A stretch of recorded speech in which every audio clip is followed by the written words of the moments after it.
Hi, friends. This is Wendy Harrop, and welcome to the Say Yes to Yourself podcast. On the Say Yes to Yourself podcast, you'll hear stories from women just like us who are adding the practice of saying yes in their daily lives in big and small ways, and as a result, are experiencing the truth that everybody wins when you say yes to yourself. Saying yes to yourself is a graceful unfolding, an intentional becoming of the very best version of you. It is my hope that in these conversations, we are able to find our truth and be inspired and empowered to live our very best lives. I'm so excited to go on this journey with you, and I look forward to finding a bit of our own story in each other's.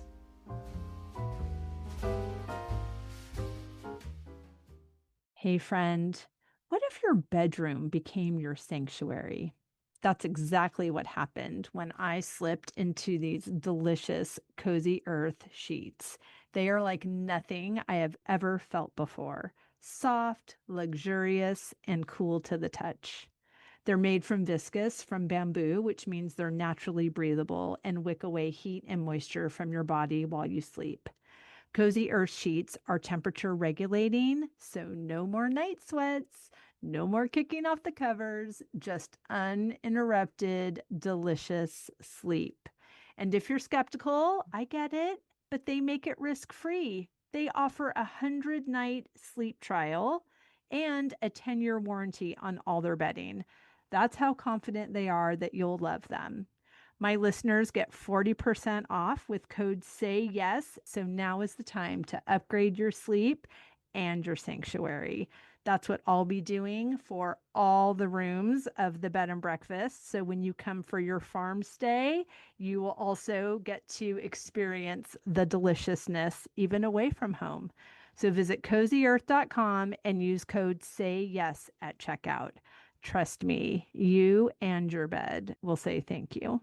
Welcome back to the podcast. I'm so delighted to have you here, and I'm so delighted to introduce this week's guest to you. She's so fabulous, and she is actually one of the presenters at our Say Yes Summit, which is August 5th and 6th. We have an amazing lineup. Our theme is freedom. And because our theme is freedom, I thought it would be fun to offer this summit to you for free. So if you follow the link in the show notes and register for the Say Yes Summit on August 5th and 6th, and you use the code FREEDOM at checkout, you will get 100% off that beautiful, beautiful offering.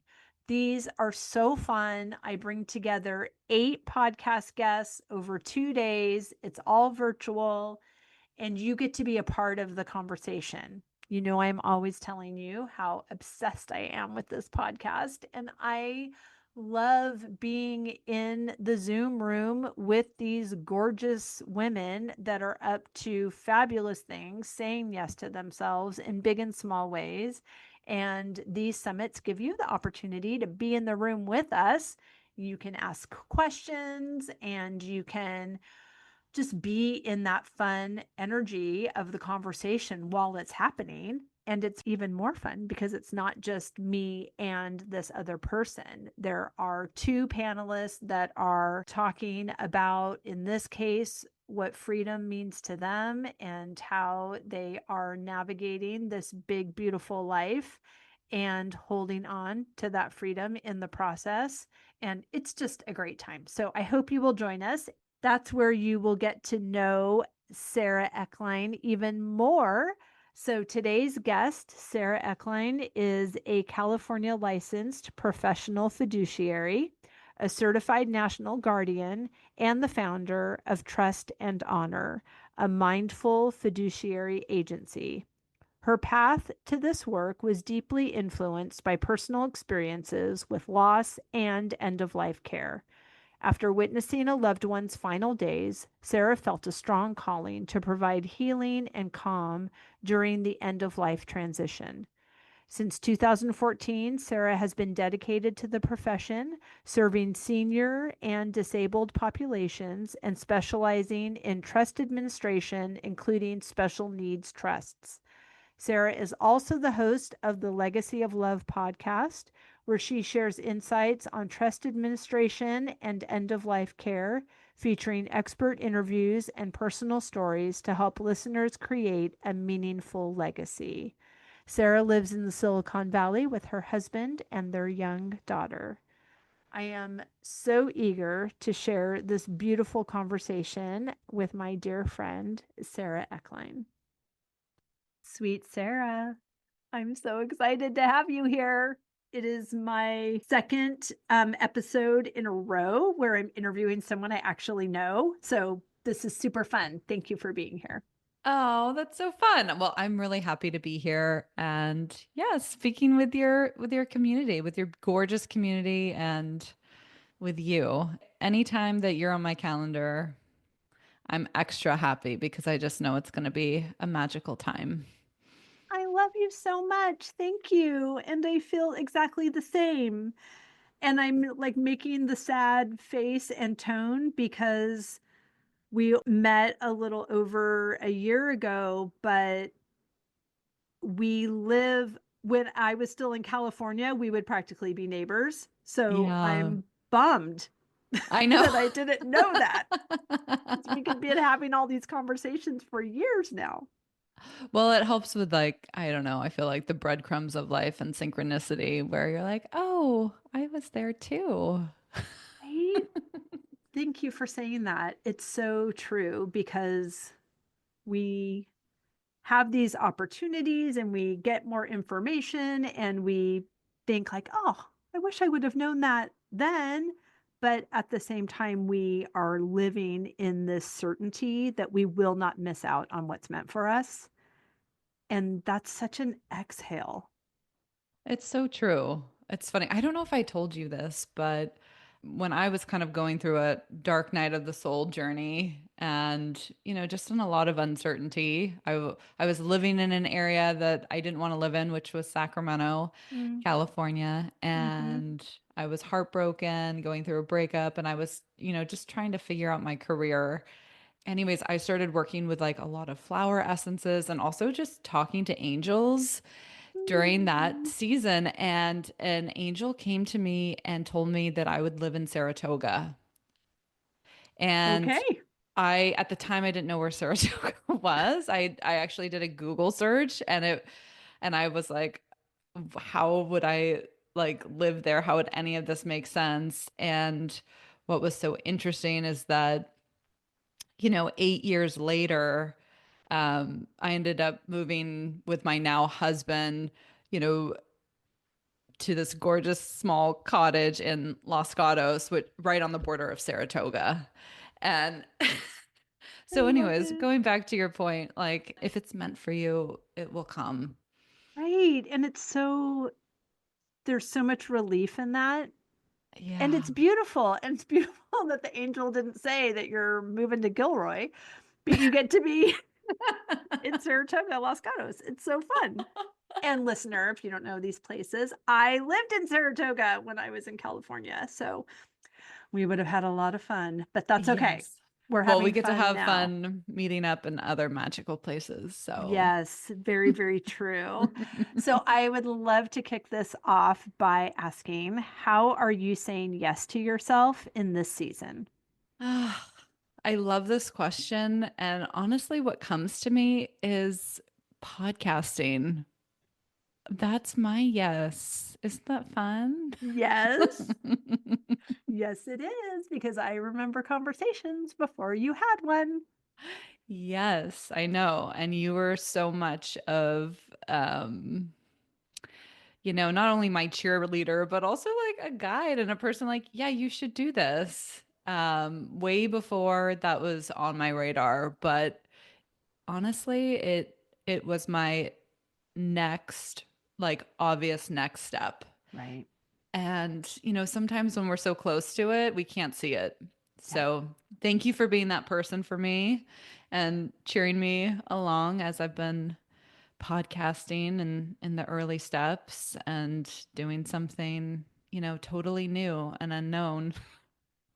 But also so familiar and exactly what you were doing when you were not doing the thing that you thought you should be doing.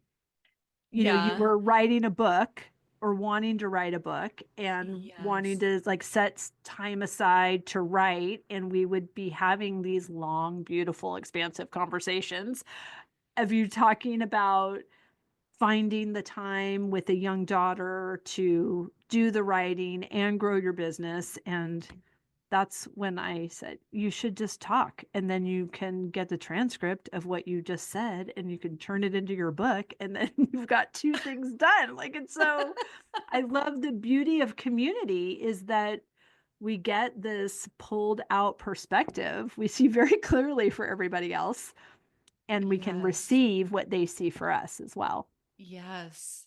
And I think so much, so far of podcasting, what I've realized is I'm beginning to really clarify what is it that I have to say.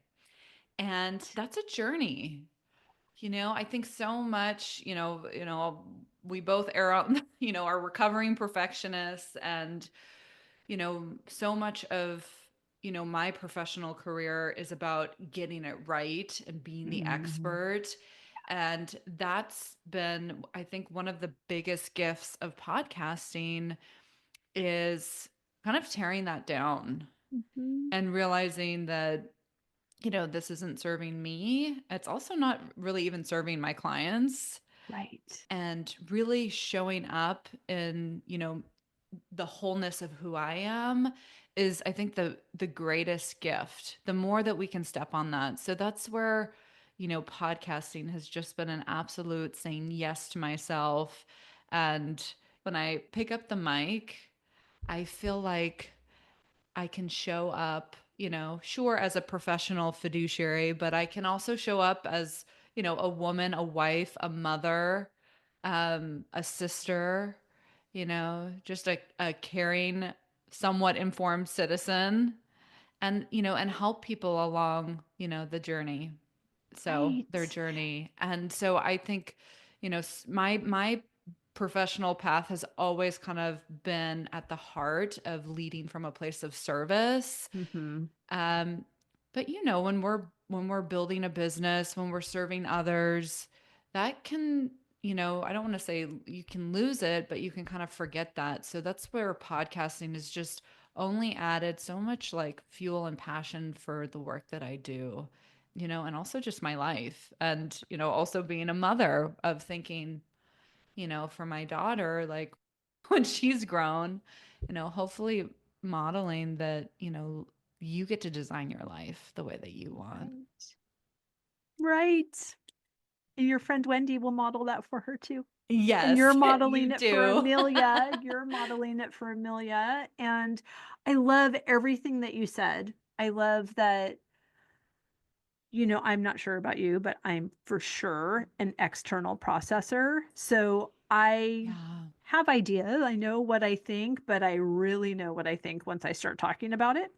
And this has given me these beautiful, expansive opportunities, sometimes 5 hours in a row on recording days where I am not the same woman in the afternoon that I was in that morning. And Oh, it feels so good. Thoughts grow as they are shared. And we're just yes. having these beautiful, expansive experiences. You in conversations with people that are associated with your industry, and me with conversations of any woman saying yes to herself in a big and small way. So it's very eclectic in the topic. But what I love for you and your podcast is because your industry, it wasn't just your personal conditioning that made you think you needed to do it perfectly. That Yeah. is highly regulated, highly monitored, Yes. watched highly opinionated people in the families of your clients, all of Yeah. these And of things. course, as it should be, right? Like we need to have that structure. Absolutely. Absolutely. But what I love about the podcast for you and for your client is that it offers this long form content, this opportunity for them to get to know you by listening to you have conversations with other people that, of Yeah. course, they wouldn't be eavesdropping on your conversation in your regular connection time. So it's helping people know that not only on paper are you the fiduciary for them, but they've connected with you before you even met them. Yeah. Yeah. I mean, I haven't had any clients from the podcast yet, That and we'll you see will. what comes to be.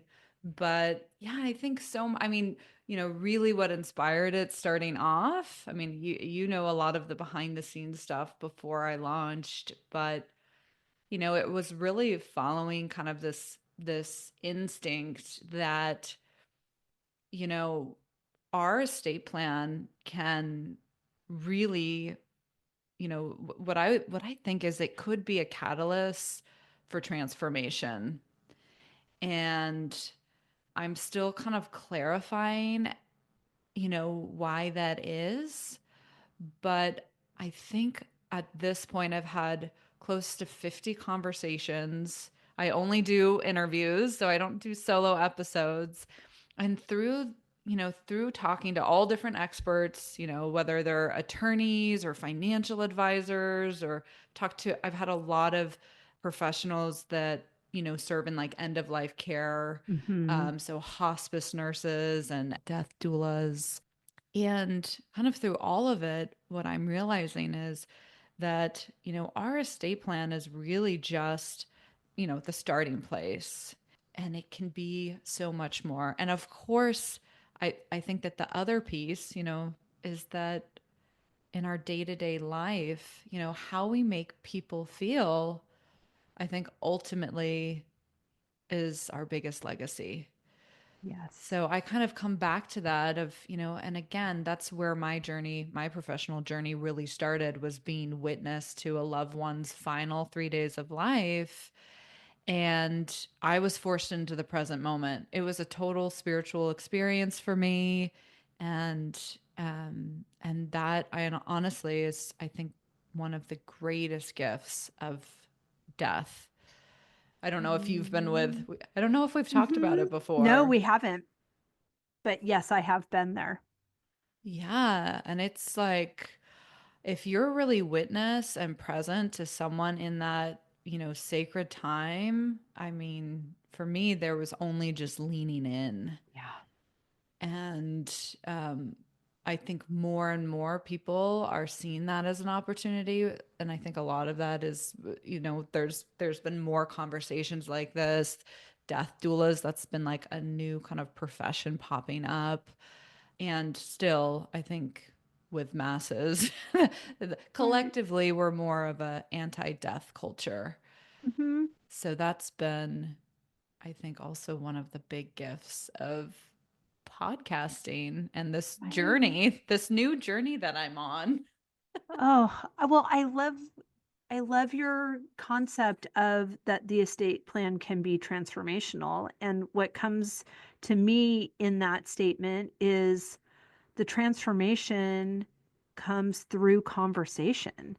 Because when you Yeah. have a plan, I mean, so many people don't, Yeah. right? One So in one just, in three people in the US have an estate plan in place. right? So creating that plan takes one level of communication. Evolving that plan through the stages of your life requires more conversations. Yes. And I feel like conversation is a key to intimacy with these people that are our loved ones. And there can be, you don't want to be grieving the loss of this person and resentful of Yeah. how they did not prepare and left you with all of this stuff to deal with.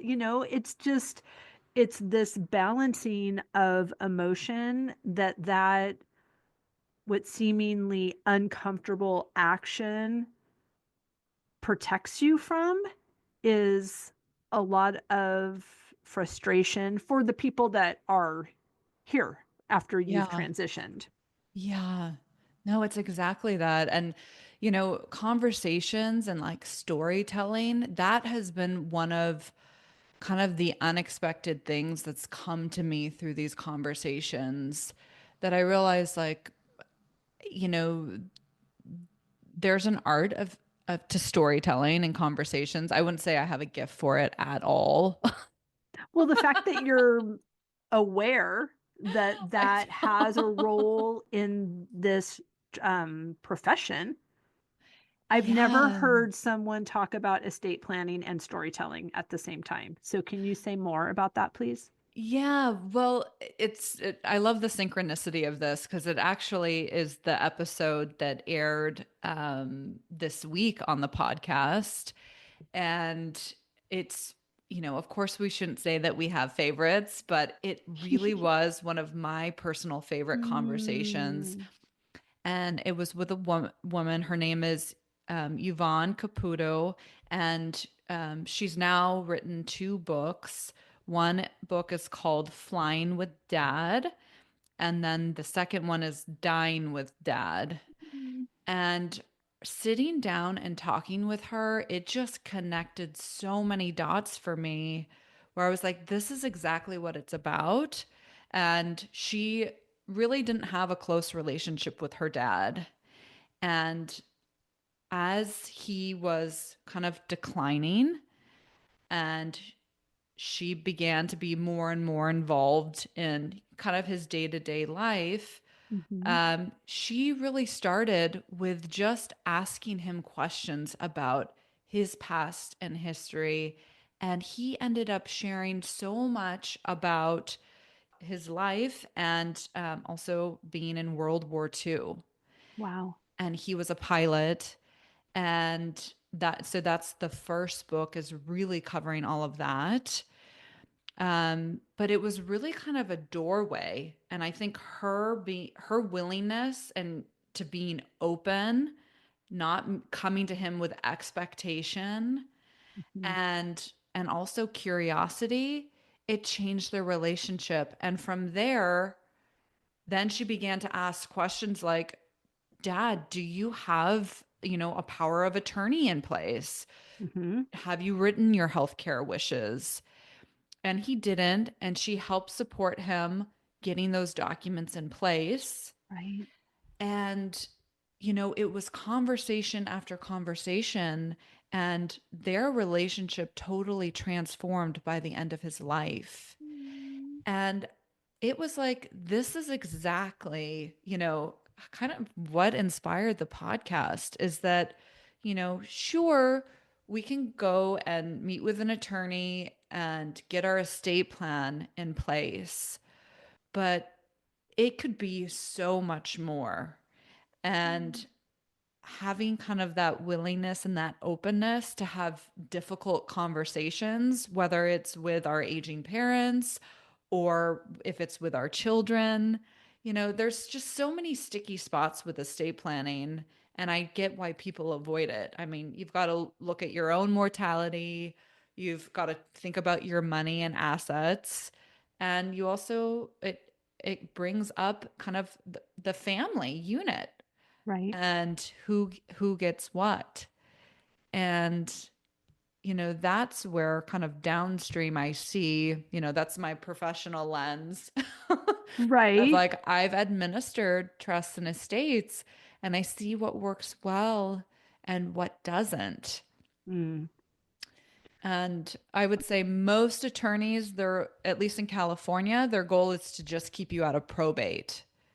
Well, that's most of my cases. We're not in court and, we administer the trust.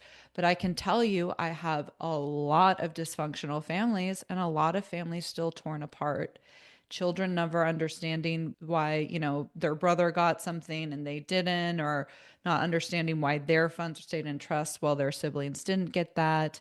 And there was never the conversation to begin with. And so I think that that's where, going back to where we started of why this is saying yes is me really kind of stepping into, that through the decade of doing this work, that there is a lot of wisdom that I can share Yes. with the collective of, really bringing it home of why we need to get our affairs in order, but also where we're continuing to have these conversations. And I think having these conversations and to your point of continuing to, Right. as things evolve, that is a big key and success for families. The ones where they're like, oh, we did it and we're gonna, we did the estate plan, we're gonna shove it in a drawer and not look at it again or think about it again for the rest of our lives, things aren't gonna go well. I have so many questions. Okay. Um, Great. that's so beautiful. And I love it. And of course, I'm just such a fan of using your words anyway in Yes. whatever is happening, because knowledge is power. And if Yeah. you think that you're going to withhold information or not have a courageous conversation because you think you're doing that other person a favor, it's that's not always the case. And we learn more when we're co-creating this experience, because just because we're not talking about it doesn't mean I'm not thinking about it and making up an entire narrative of what I think you think about what I think about this. And which just wastes so much Exactly. time. And like you said, leads to unmet expectations, whether they're reasonable or unreasonable. They are still unmet because there was no dialogue, or there was a perception that was allowed to live on because it was never challenged or investigated. Yeah. No, it's exactly that, Wendy. You know. So, what, I mean, I want to know what you've seen that worked, but I kind of also am curious, what have you seen that doesn't work? Because I probably am closer to like what your experience has been, just because they, I mean, they do require courageous conversations, and I can have those all day long with a large number of people, and there's a small group of people that I am very uncomfortable having those kinds of conversations with, and they're the ones that, I have to have these kinds of conversations. Yeah. I just also want to say that what I find specifically about these conversations is it's kind of like a Goldilocks example. Totally. It's like, you know, and this is where I think building a team and working with professionals does help most people, Hmm. because there's not going to be like this cookie cutter estate planning Hmm. document or like Right. this, this is what everyone should do. Yeah. I mean, just for You me, can for plan your own wedding. yeah. Should you plan your own wedding? Yeah. I don't know about that. Right. Yeah, exactly. Yeah. Yeah. Yeah, and well, and even like a lot of families that I work with, they have children with special needs. Mm. And depending on that, child, and it could be an adult child at this point, on their disability and their capability of understanding things, sometimes it makes sense of bringing them in on the conversation so that they're aware. And sometimes this, that's not helpful. It's going to only add stress and anxiety. So that's just Hmm. like one example where it's like everyone's lives are so unique and we have kind Totally. of our different family system, and also just thinking about, estrangement has just been on the rise, for Mm. especially for I think millennials, and my family included. And so even in those relationships, I mean, are you going to force a conversation with someone that's not really in your life? Most likely that's not going to be the case.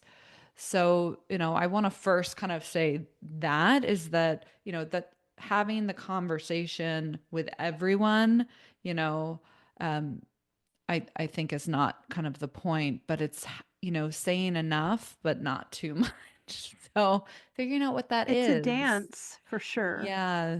Yeah. And then it's, kind of, I think building your team of professionals and also I think what the better term is building your team Mhm. because I can use examples and paint a picture, but this is for people that are working with a professional fiduciary.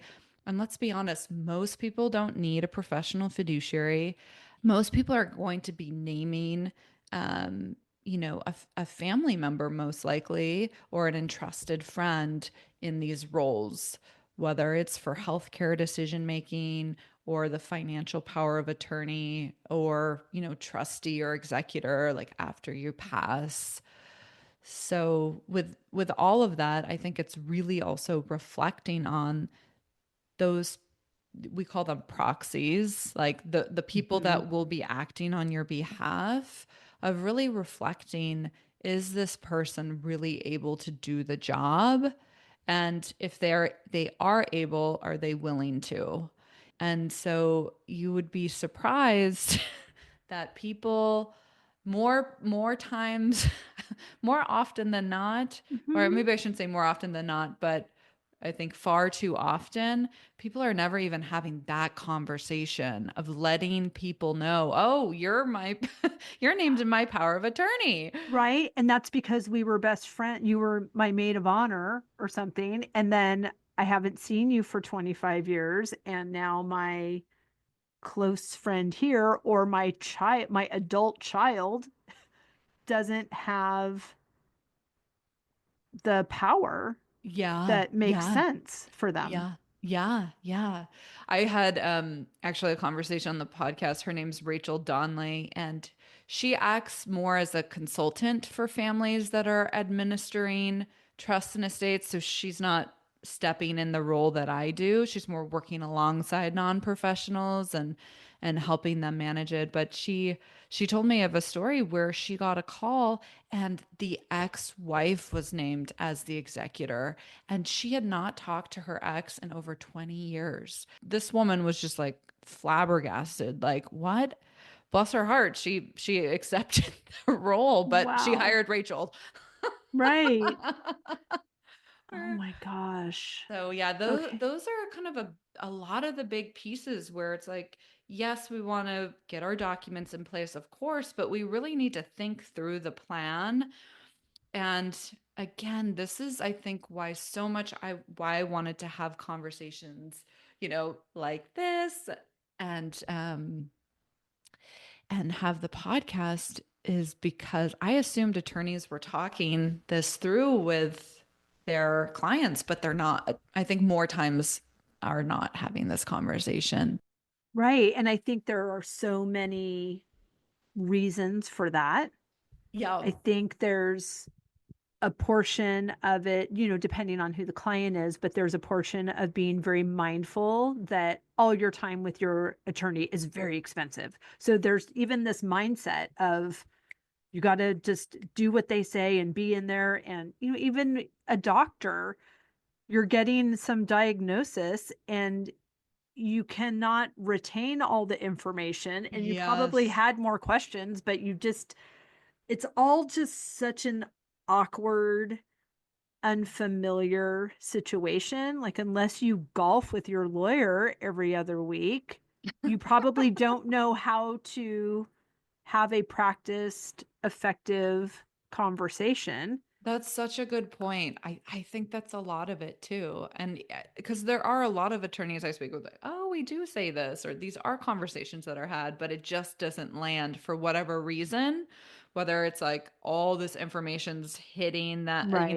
the client all at once. And it's like we can only process so much.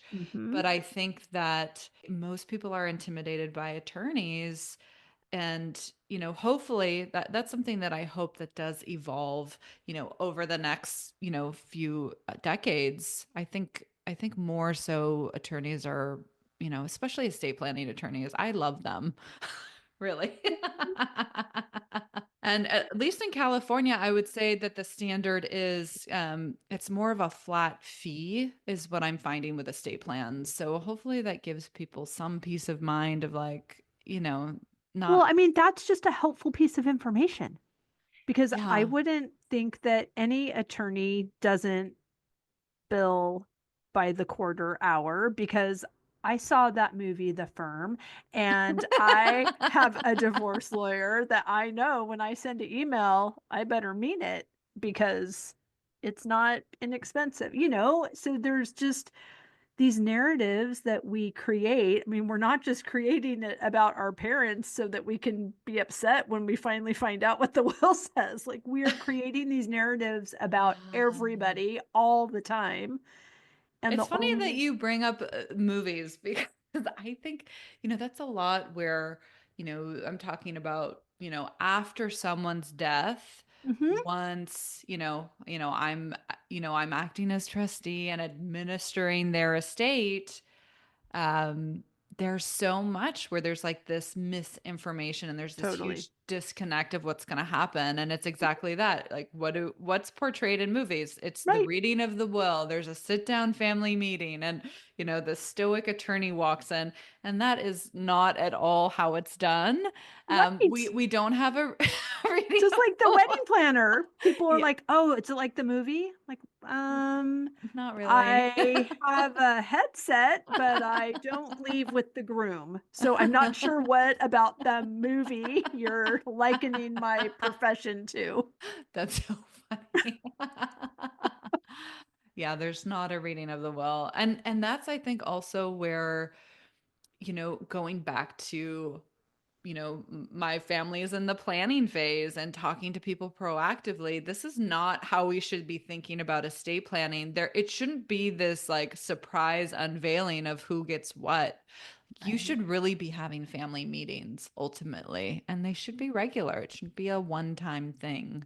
So right. one of my kind of, you know, to-dos that I'd like to do this year is have a death dinner.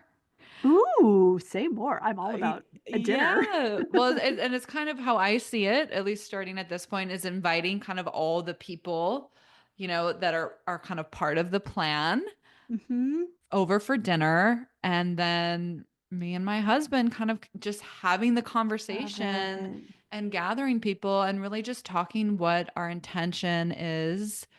At this point we, our daughter's only 2. Uh, so, Right. our intention and wishes, it's really going to be focused on, on her and her lifespan if God forbid something happened to us both. Right. So I Oh my think gosh, I'm just totally hosting death dinners now. Check the yeah. website, friends. You can book your Yes. death dinner here because that is so beautiful. You get to share from a jovial place what your intentions are. People get to digest that information, ask a question in real time, and be witnessed.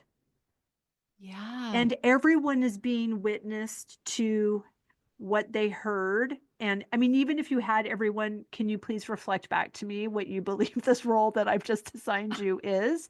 Just because you get to know, and then on the way home she says, I can't believe you thought that he said that. We were all sitting right there. That's not how it happened. Like it would just like you're Yeah. solving, this is like world peace kind of stuff. Yes. Yeah. No, it's exactly that. It's exactly that. And then also, what I see, what I'm hoping is that this becomes a regular thing in our family that Mhm. we do. I Yeah, don't know, maybe it's not every year, but every few years, maybe we're gathering that team in place, and the team's probably going to be changing over the years. it should. It Yeah. should, Yeah. right? I Yeah. mean, even and this is so far, down the priority list in estate planning, but just this even annual check-in, which I was doing with my dad, with my parents, but with my Yeah. dad because he was the keeper of the information after my ex-husband's mom died, he didn't have any of that information. Like he had to Yeah. get every piece of information. And so It's so using that hard. experience to tell my dad, listen, I'm not going to steal your money, but you need to put one of us on your bank accounts just so that Yeah. we just don't we can't even have access to information. And I want to know every year you just send me a document that has your, like, what credit cards do you have and what's your password, and just all of these things that are hard to find the answers to. No, that's such a great point. I'm sorry that your ex went through that, because, and I'm Oh, assuming you guys went through that, because it's just, yeah. it can be a And huge mess, and it's a huge time suck. I mean, it's just right. a lot. And, most of us live very busy, full lives now. So Mhm. it's just, the time that it takes. I think people don't, I mean, even just Xfinity is my favorite example. I mean, I've spent hours and hours just trying to close an account for Sure. clients. They're one of the vendors to work Right. with. Things that Right. you just don't expect until you're going through it. So that's Right. I mean, where, it's like, please do not know your Apple ID, because you yeah. can't even, Yeah, the like, digital aspect assets is like a huge piece. And then also just assets. I think that's the thing. Like, with when it comes to like debt, you can run a credit report. sure. That's pretty, easy. And people are also great about following up and making sure that they're paid. Right. Especially once you die. But with assets, we don't have that. There's not like this database where you can run, an asset report for people. So that's, Right, because that would be what divorce lawyers would be yeah, accessing. That right? would be actually helpful, wouldn't Yeah. it? That would be Yeah, so helpful. that's actually a big piece, for clients that work with me in the planning phase. I ask for, their whole list of assets, and then I also tell them, if, if you open up a new checking account, for example, Hmm. please let me know that. Or if sometimes like your custodian will change. My 401k, it just moved from Vanguard to this other Yeah. company. And anyways, so all of that is good, and also why we should have kind of these, again, tending to this area of life. Even with that, the beneficiary designations didn't transfer over. So go back and check. Right. Right.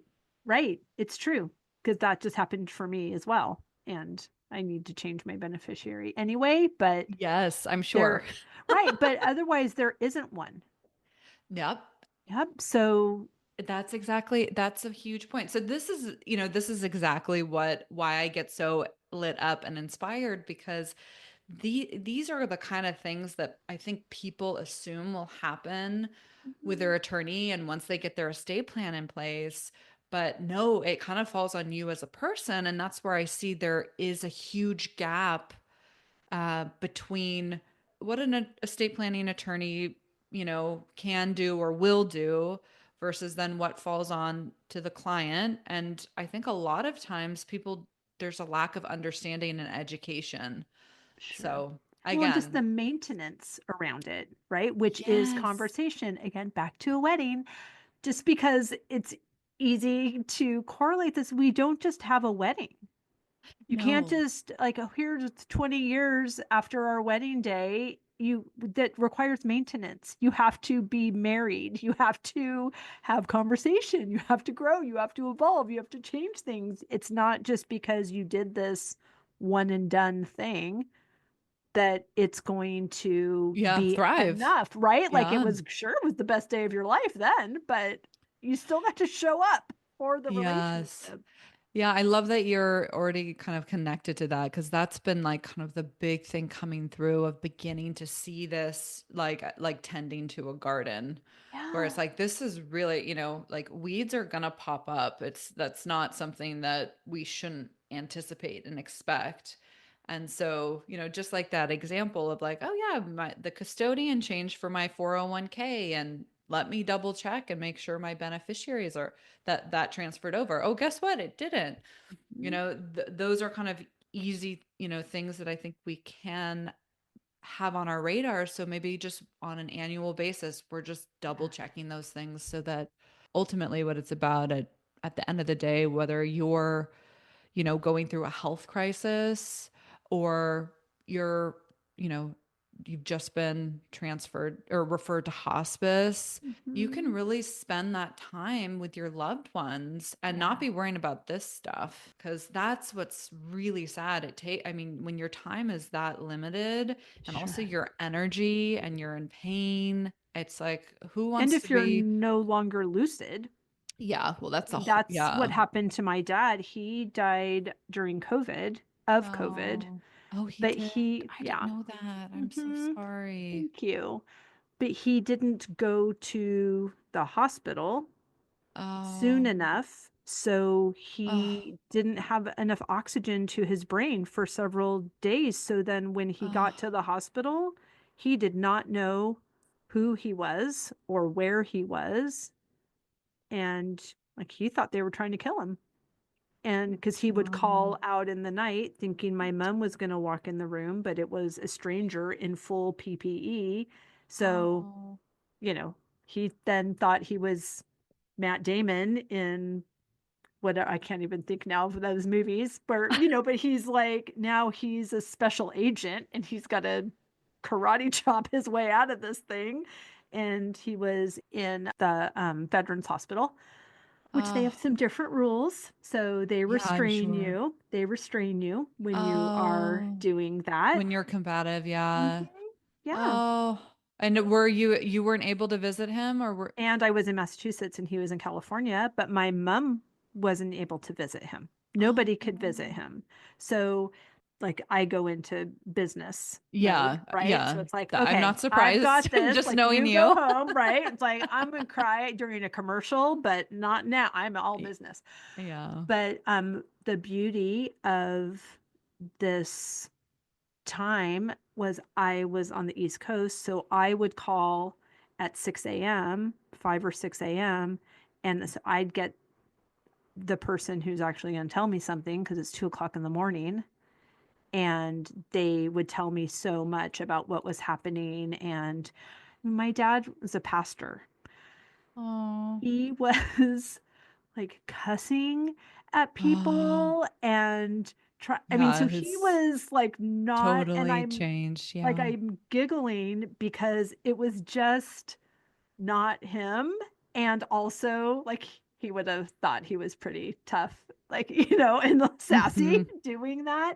So, what ended up happening was he was released to hospice Oh, because they needed the bed. oh, He had been in ICU for 2 weeks. And so they told us that he had gone through the protocol and it was safe for him to go home. And so I was getting on a plane that night to be there the next day. And the hospice nurse called me and said, "You can't come. He has full blown COVID still. I can't," the hospice guy said, like, "I can't even go in and do what I need to do because I've been in there for 10 minutes and I can come for 15 minutes once a week." That was the what? hospice care, 15 minutes once a week. And he said, "You can't go. If you come here, you can look at him through the sliding glass door. But if you come in this house, you can't get back on a plane," because it was before the vaccines. So Wow. it was just unbelievable. And he had one beautiful, lucid moment at Oh, home where my mom was putting some like ice on his uh-huh. lips. And Uh-huh. he said, "Thank you, honey." And then that Oh, was the only comment because I would talk to him on the phone and he wouldn't yeah, know engaged. Yeah, who yeah. he knew who I was at the beginning, but a couple days later he didn't. And then, so there were two beautiful nurses from their church Oh, that came and helped my mom. They traded off days wow. And they were more just like volunteers. I mean, they were nurses at Uh-huh. a hospital. They worked at hospitals, but they just came in to help my mom. Yeah, to volunteer because they went to my dad's church. Wow. And so they were there to help my mom, but she was on her own. he would be very uncomfortable, and she'd say, but I have still 2 more hours before I can give him the medicine. I'm like, oh my gosh, give him the medicine. It's fine. You can't, Yeah. like, it's just so hard. And Oh, she was a kept woman. He had all the information. So it wow. just makes, even in the sweetest, saddest, they're all sweet, tragic stories. And Mm-hmm. I tried to get that information from him, even sharing what had happened with Mm-hmm. Keith's mom. And He he wouldn't. couldn't give up the goods, couldn't, because I think it was the facing your mortality. Yeah, that's Yeah. hard. Thank you for Oh, letting me tell you that. oh, thank you for You're such a sharing. good listener. Yeah, the pandemic was just a lot, especially that. So that was still 2020 because it was before Yeah. we Yeah. had November. vaccine. Hmm. Oh my gosh, I'm so sorry. And your Thank mom, you. I mean, I'm sure she is she still She's alive? alive. Yep. Yep. So she moved to Davis and Okay. is Oh, living in a darling cottage in my brother's backyard, oh, and good. So like she not has asking permission to do anything. She just she's does what delights her, and it's good. yeah, she's doing really well. They're people of faith, so she has a lot of comfort in Yeah. that, and it's good. That's good. Well, I think it's great that she has community because that's just, also I think a big Yeah. piece, especially as we age. I mean, I think it's a night and day difference. And, Hmm. for my grandparents, what I saw was that they were really, really isolated. Mm, Really isolated. And I sure. just saw where between their memory and their just overall well being and mental health, it Mhm. just plummeted. So I think being in community, whether it's church or whatever you're connected to, Right.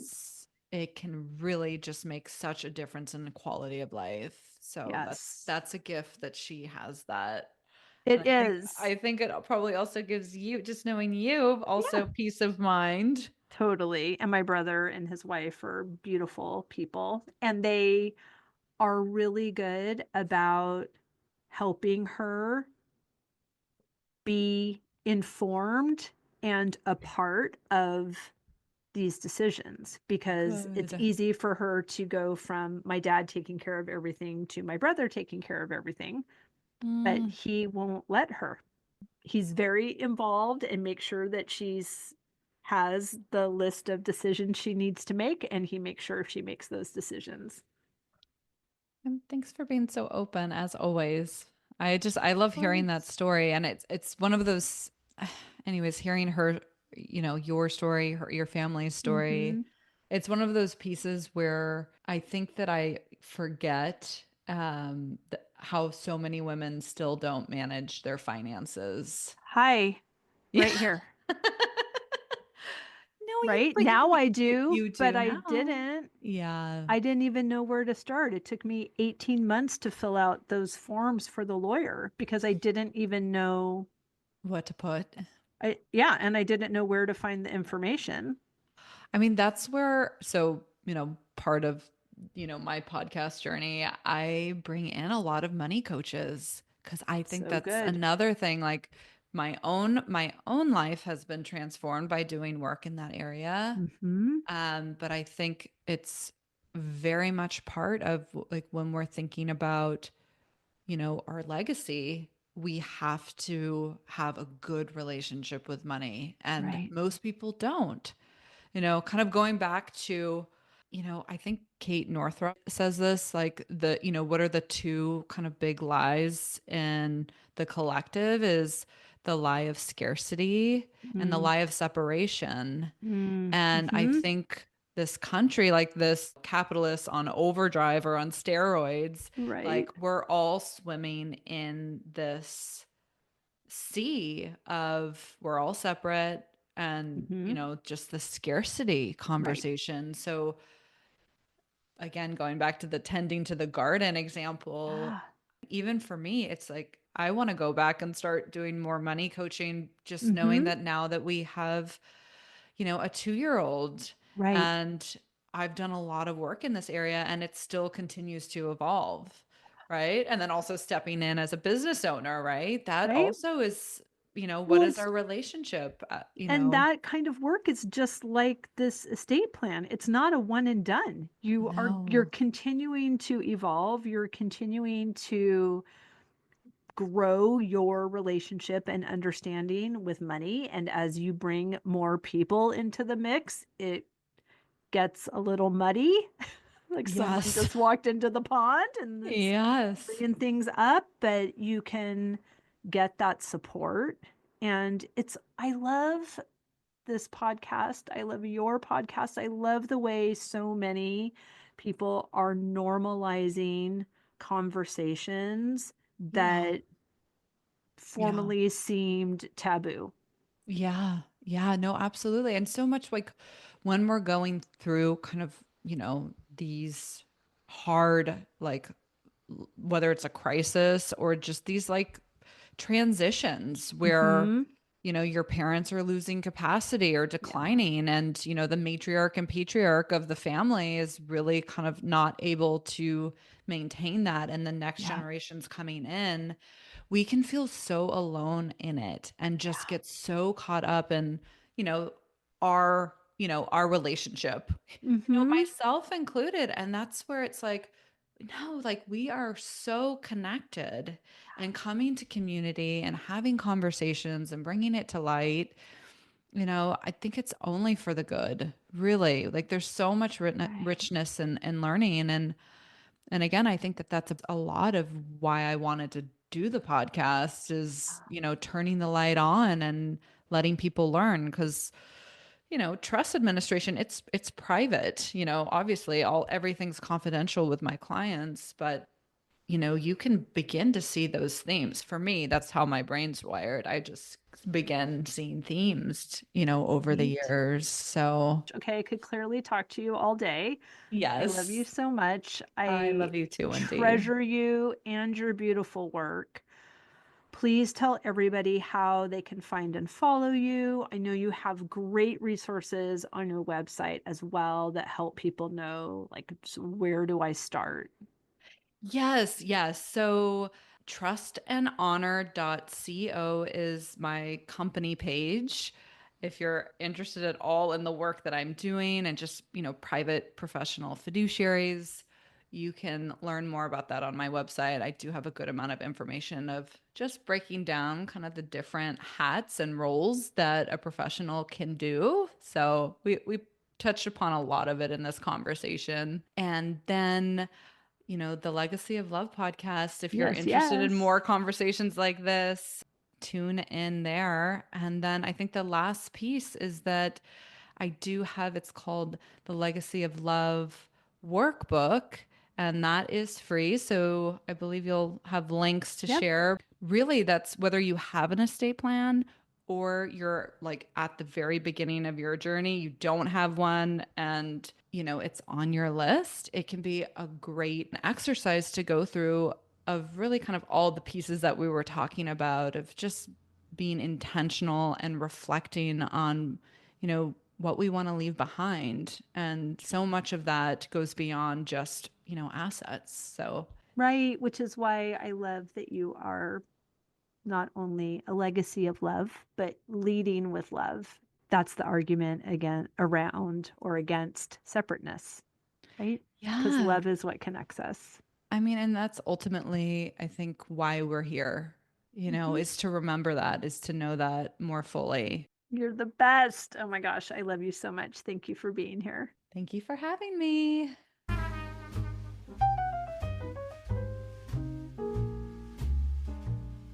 I hope you enjoyed that conversation as much as I did. As always, any links or notes mentioned can be found at phineaswrighthouse.com in the podcast section of our site or in the show notes below. And if you haven't connected with me personally, come find me on Instagram at Phineas Wright House and let me know you listened to this episode. I'd love to get to know you. Thank you for sharing this time with me. I know your days are full, and and I'm really grateful that you chose to spend some of your precious time right here. Be sure to subscribe to the podcast so you don't miss any of these delightful conversations. I'll see you next week.